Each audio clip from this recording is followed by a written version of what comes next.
Well, hello there, humans, hippies, earthlings, whoever you are, wherever you are, whatever you're doing, if you're lucky enough to be doing it too. I am Bushka on Blitz. Welcome back to the love boat, the love tank.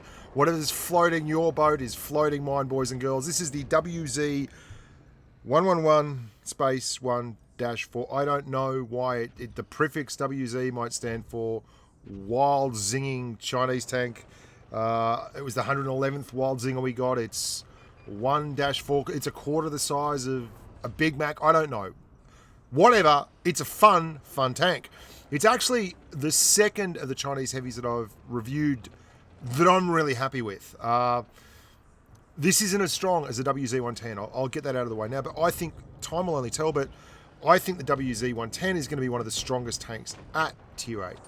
And I could be wrong, but it felt really, really good to me when I was playing it. There is a fair correlation between this tank and the Glacial, the premium tank that you find at Tier 8 that's a Chinese tank as well. And I'll break that down and go into it because it has one of these really odd armor profiles where it's incredibly good apart from the incredibly bad bits. And that means it really does come back to earth with a thump if it's not played very, very carefully. Which is odd. I mean, it's odd. It really is. There's no two ways around it. You've got a tank that has hatches on top that are quite large and quite exposed. Apart from those hatches, you have an upper glacis that is exceptionally strong, very, very hard to penetrate, and a mantlet, etc., that is very, very hard to penetrate. But then you have a lower glacis that is very, very large and very, very easy to penetrate. It's so like the Glacial with this. The problem is it's quite fast in a straight line. In fact, it can get up to 50 kilometers an hour, which is very, very quick for a Tier 9 heavy tank. Its mobility is not the issue. The mobility is lovely. And it's kind of like a heavier version of the IS-8. But the IS-8 is troll and precise. The WZ-111 tries to have a big armor profile, but the lower glacis is just absolutely pants. It's so easily penned that if you go brawling, you've got to face hug. There's no other way around it. And that's actually not a bad idea because as a face hugging tank, well, it's quite a good option. It's got excellent upper glacis, really, really good armor. It doesn't have a lot of gun depression. You've got 6 degrees of gun depression. So it works exceptionally well as a face-hugging tank. Apart from the fact that you've got these massive, enormous hatches. And the hatches mean it doesn't work exceptionally well as a face-hugging tank. But sometimes that's your best option. And there will be certain tanks that can't take advantage of you with that. And that's just all there is to it. I'm going to compare it to the IS-8 because it really is so close to the IS-8. You have slightly more DPM on a slightly higher alpha shot. So you've got a very, very odd 130mm gun. The IS-8 has a 122mm, the M62T-2. You have the 130mm 59 130T.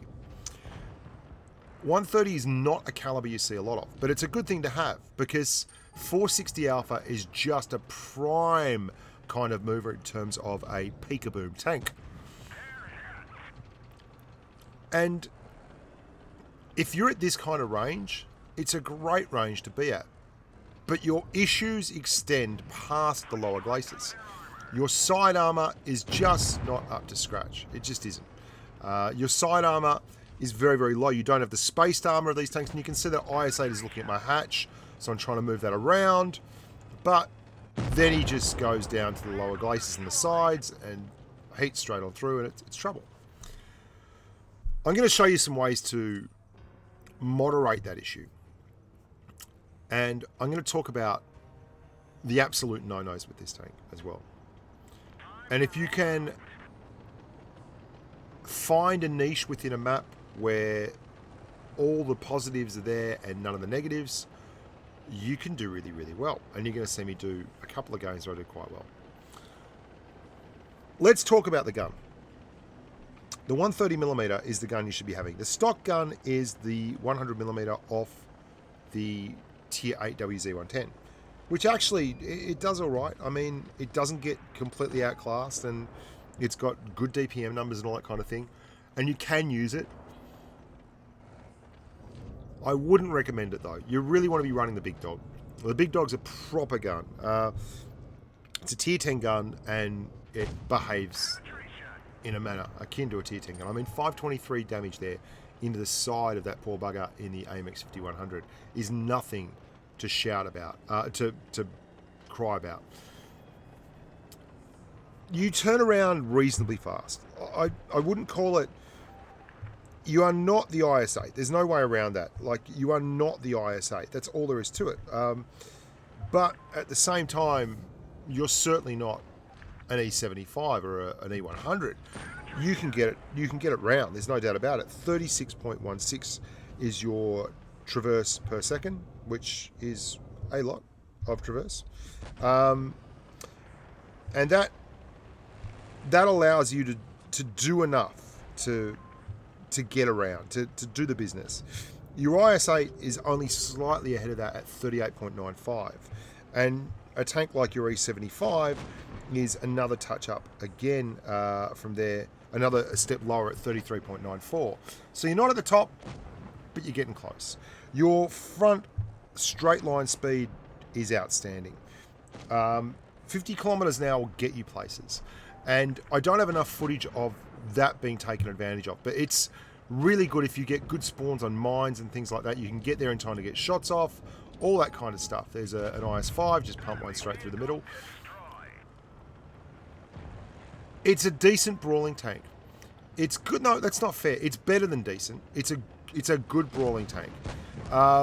You want to try and side hug these taller German heavy tanks, and it makes life very, very difficult for them because your turret is quite strong, and while your hatches are pennable, as long as you're not showing your hatch off and not sitting completely still, you'll be apples. You're going to see me be lazy here and go for the old Bushka no-scope. 575, we get a max roll there. Happy days. Love that skill. Should have just gone the old Bushka, absolutely aim in Bushka, but I wanted to... I don't know why. I love no-scopes, right?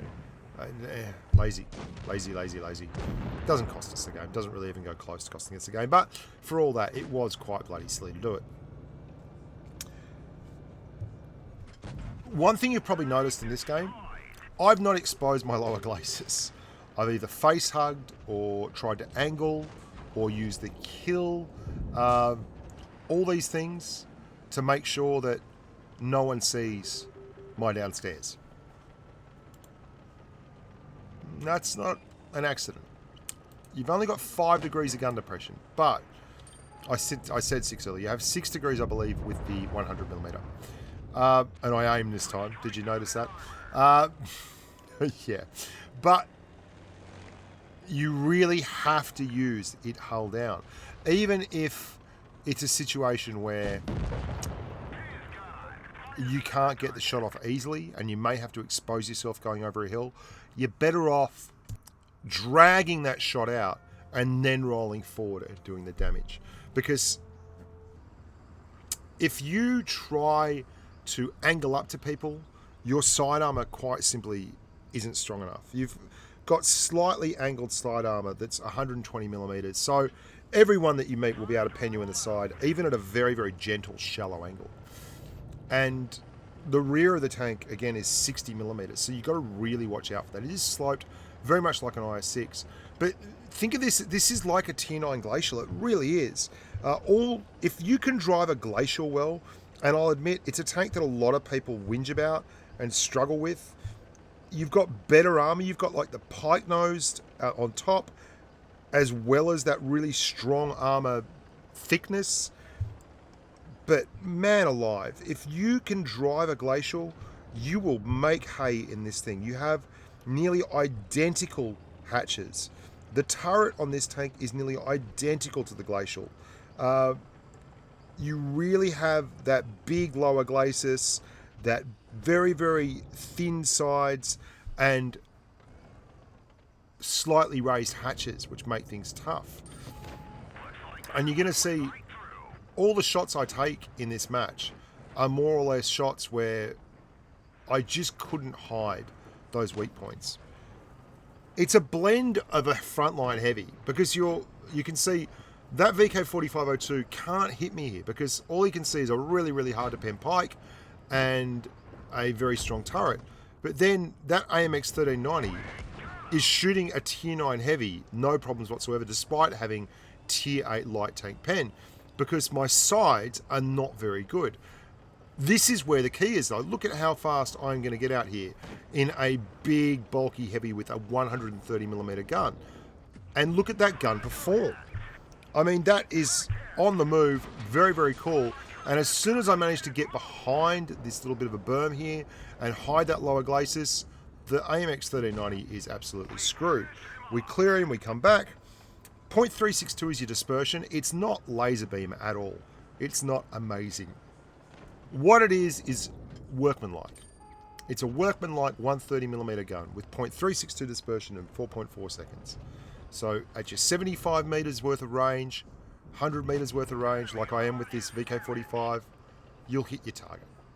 If you're trying to use it to snipe, well, you're not always going to come away a happy camper. And fair enough, because it's a big bloody heavy. And you've seen how hard I'm working here at staying under the gun line. By that, I mean how hard I'm working at hiding my lower glacis. Because unless I'm stock still at this kind of range, tanks are going to struggle to pen these hatches. They are not lay down misères in terms of pen. One of the things I love about this tank, and I mean I really honestly do love driving this tank, it's a challenge. You cannot just drive it forward because of massive armor. You cannot just drive it forward because of massive turret. You have to work your angles. You have to really pay attention to the game. You have to make sure that you're always trying to present a very strong armor profile to the bad guys. And sometimes that means you've got to be very careful, and other times that means you can use your 50 kilometers an hour and just pump out. But you've seen how many these clutch bounces. This Tiger 2 is trying to get his gun down. He can't get it down far enough. All he can hit is our upper glacis. And then we are downhill 55 kilometers an hour in a big bopping tier 9 heavy, pumping around the corner. And although we've only got 422 hit points left, we're going to use that 422 hit points very, very effectively. And that's key for this tank. You are a proper big heavy tank. You got 1750 hit points. You can get to the flanks with mediums. You can get there pretty bloody quickly. You can intimidate and alienate lighter tanks. You can take tier 8 tanks apart as long as you keep that lower glacis hidden. Tanks that you will struggle with are tanks like the Lerva, the Carnarvon, to a lesser extent tanks like the Chieftain. Anything that has a reasonably accurate heavy gun that can hit your hatches will give you strife. And that's just all there is to it. So you've got to be very, very careful of how you play. There we go. 4,719 damages. Very, very nice. Got hit a bit at the start from the flanks, but we kept using the depressions and the rolling hills and kept that lower glacis hidden. And then it's just a bit of a crap fest as to whether someone's going to get a lucky shot in your hatches or not. But they generally have to expose themselves for long enough anyway. Love your work, guys. Hope you enjoyed the review. Look after yourselves and stay safe on the battlefield.